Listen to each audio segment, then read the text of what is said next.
নৱগঠিত ৰঙানদী সমষ্টিৰ উত্তলালোক গাঁও পঞ্চায়তৰ অন্তৰ্গত ৰঙাজান মাজগাঁৱৰ এজন যুৱক হত্যাগত।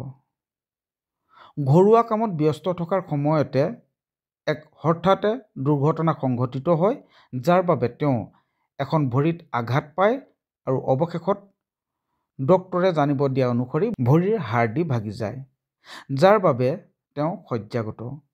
যিহেতুকে পুলিন মৰাণে উন্নত চিকিৎসা কৰিবৰ বাবে তেওঁ যথেষ্ট আৰ্থিক অনাটন আৰু ঘৰতে পৰি ৰৈ গাঁৱলীয়া চিকিৎসা কৰিবলৈ বাধ্য হয় পুলিন মৰাণে। প্ৰায় 5 দিন যোৱাৰ পিছত বিশেষকৈ উক্ত খবৰটো ৰঙানদী সমষ্টিৰ সমাজসেৱক তথা অসম গণ পৰিষদ দলৰ কেন্দ্ৰীয় সমিতিৰ বিত্ত সম্পাদক জয়ন্ত খাউণ্ডৰ কাষত পৰে আৰু জয়ন্ত খাউণ্ড আহি উত্তলালোক গাঁও পঞ্চায়তৰ অন্তৰ্গত ৰঙাজান মাজগাঁৱত পুলিন মৰাণৰ ঘৰত উপস্থিত হৈ পুলিনৰ সবিশেষ বুজ লোৱাৰ লগতে আৰ্থিকভাৱে সহায় আগবঢ়ায়।